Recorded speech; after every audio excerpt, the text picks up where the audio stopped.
New Mexico moving on from Danny Gonzales, it's time to look at a new era. Now, when I was putting this list together initially, I thought it'd be more difficult to find certain coaches that would want this job.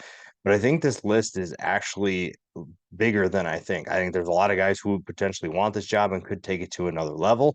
And today we're going to look at 10 candidates that could fill this role. Montana State has been a factor for a while now in the FCS level, thanks to Brent Vigen. And you're looking at a guy who knows how to create a winner. And New Mexico probably can't afford a ton of big names. So they're going to have to go maybe at the FCS level, going the group of five coordinator route, even power five coordinator route. But I think a guy like him would be able to elevate this program. He's built a team in Montana State. It's in Montana. I think it says enough about your ability to create a winner. And if you can do it in Montana, I can imagine that doing it in New Mexico will be exactly the same. Another guy kind of out in the middle of nowhere, Jason Eck, the Idaho head coach, put together a good season so far for Idaho. I think that that's been one of the more surprising teams at the FCS level. And again, if you can create a good team in Idaho, probably going to be able to do a lot better in New Mexico. You'll have more resources in the Mountain West.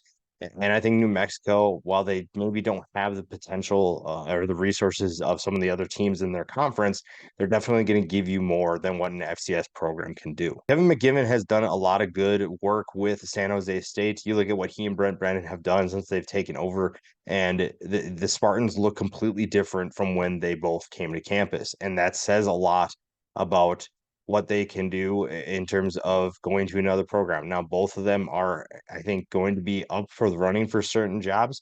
Obviously, Brennan is not going to move to New Mexico from San Jose State, but McGiven is definitely up. He's one of the coordinators that we'll keep an eye on, and New Mexico could definitely give him a chance, maybe pay him a little bit less than what they have to pay someone else, but give a first-time head coach a chance. UNLV offensive coordinator Brendan Marion is on a lot of lists. Now, while I don't think that this is going to be his most coveted job, is definitely one in which I think this program will give him a call and gauge his interest. They will see what he wants to do. And when you look at his ability to recruit and his ability to call plays, he's got two of those things down. Now he's just got to get the head coaching experience. He's going to get a job somewhere. It's just a matter of where. Sticking with the coordinator theme, Ryan Grubb is another great offensive mind. There are a lot of jobs that he's going to be associated with. And I think that he is going to get a good opportunity to showcase what he can do. It's just a matter of time. So we have to wait and see what he can do. Brings a very different approach to New Mexico, which maybe this is what they need. Maybe this program needs a shakeup, and New Mexico needs to find a way to win games because they just didn't do that under Gonzales.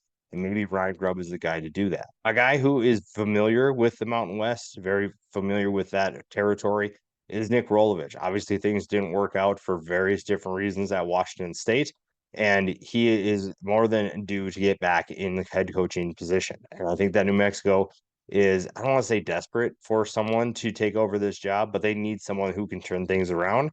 And I think when what you look at what Rolovich did at Hawaii, you have proof that he can do that. With Hawaii, they were in a bad spot.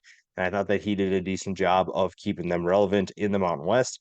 And now he can do the same thing with the New Mexico program that finds themselves at the bottom of the conference. Missouri running backs coach Curtis Luper was in the running for the job before they hired Danny Gonzales. So maybe they go back to this. Maybe they give him a call and say, hey, we want to give you another chance to do this. And obviously they liked him enough to potentially hire him. So why not do it again? And maybe it's not interesting to him anymore.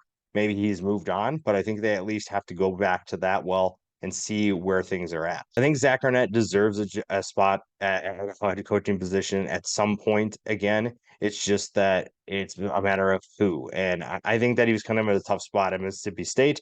So maybe he goes the group of five level. Maybe he licks his wounds and just decides, hey, I'm going to take a job and I'm going to figure out how to make this work. And I think that his defensive approach would be huge for New Mexico. I think that it gives him a foundation to work on.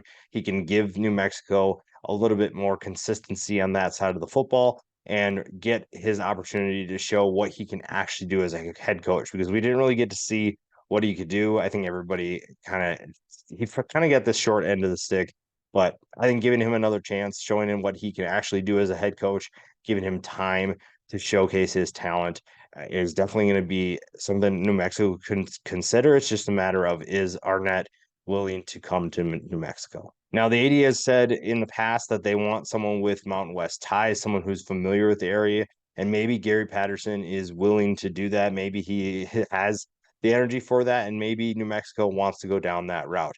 This one, I think, is mostly unlikely compared to the rest of these guys. I don't know if Gary Patterson wants to coach again as a head coach or if he's fine just doing what he's doing. He's a genius when it comes to X's and O's. This guy loves breaking down plays, and he knows what he's doing, but I don't know if he wants to be a head coach again. And especially at New Mexico, where there's a lot of work to do, I think that he'd be a good fit. I think that he could do it. It's just a matter of interest level. UCLA offensive line coach Tim Drevno is a name that keeps getting thrown around with this job. And again, it just comes down to interest. He's in a good position at UCLA, and I think that'd be tough for him to leave.